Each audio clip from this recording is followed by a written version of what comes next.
Factoring trinomials when a equals 1. Hello, everybody. Today we are going to factor a trinomial. First of all, I want to tell you about a good way to get worksheets with answers so that you can practice for your math tests, mostly Algebra 1 and 2 and pre-algebra. So CUDA software, they actually have a website where you can download a bunch of things, but then you have to pay for it. But they do have some free ones online. So we're going to do factoring CUDA PDF, and we have factoring trinomials a greater than 1 and a equals to 1. Well, we're going to start with a equals 1.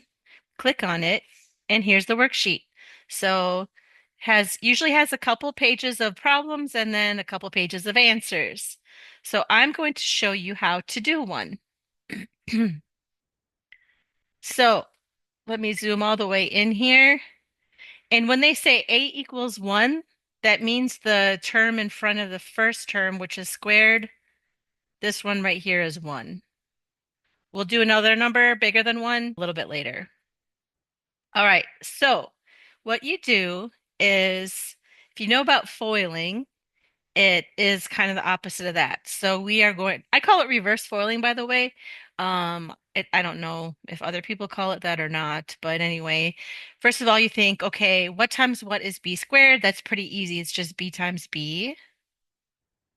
And then what times what equals 7 and adds up to 8. So what we can do is there's only one way to factor 7, and that's 7 and 1. We just have plus 7 plus 1. Everything's positive because positive 7 plus 1 is positive 8, and positive 7 times 1 is 7, positive 7. Now we're going to FOIL it to see if we get what we started with. So factoring is like dividing, and FOILing is like multiplying. So we have first, outer, inner, last. So let's do the first ones. B times b, b squared. B times 1 is just b, positive b, so plus b.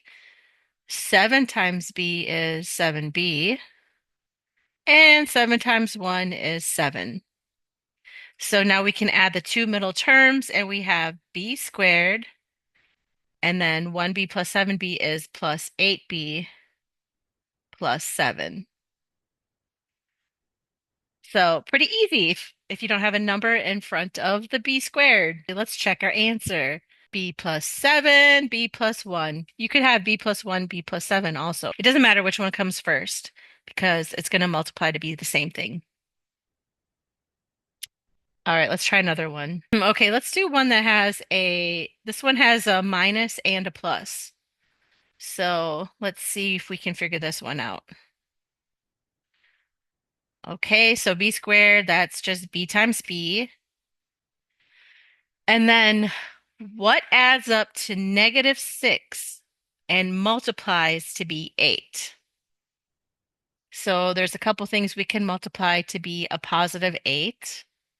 It could be plus positive 1 times positive 8, or negative 1 times negative 8, negative 2 times negative 4, or 2 times 4. And then, okay, so that's all we can do for the 8. So which one adds up to negative 6? 8 plus 1 is 9, so it can't be that one. Negative 1 plus negative 8 is negative 9. We need to get negative 6. So we can outrule that because that's going to be positive, and this one is negative 2 plus negative 4 is negative 6. And also negative 2 times negative 4 is positive 8.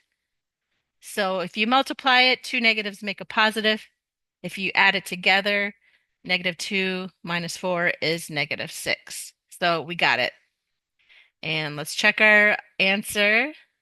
Number 13, b minus 4, b minus 2. So it doesn't matter the order. It could be b minus 4 times b minus 2, or b minus 2 times b minus 4. All right, let's do one more. And that will be our whole lesson for today. Let's see what else we have. So we had a negative and a positive. Let's try positive and a negative. Oh, that one has a 2 though. We're going to wait and do that in the next lesson. Let's see. This one has 2 negatives. So what times what is 56, negative 56, but adds up to negative 1? All right, pause and see if you can do that on your own. All right, did you get it? So it's going to be, there's going to have to be a positive and a negative because a positive times a negative, if you multiply a positive times a negative, you get a negative. So since we have a negative here, we know the bigger one is going to be negative. So it's going to be negative 8 and positive 7 because negative 8 times 7 is negative 56. Negative 8 plus 7 is negative 1. So let's write that in the proper form.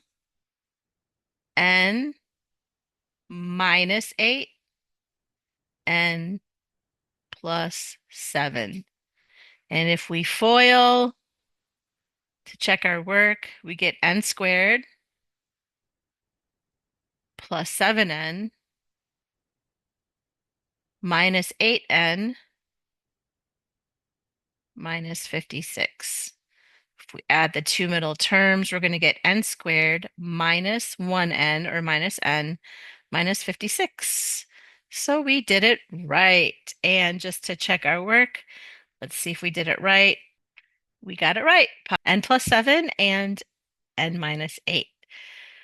So our next video is going to be about the number in front of the number squared is greater than 1. So that's going to be a little trickier, but we'll do that later. Thank you for watching, and I'll see you in the next one.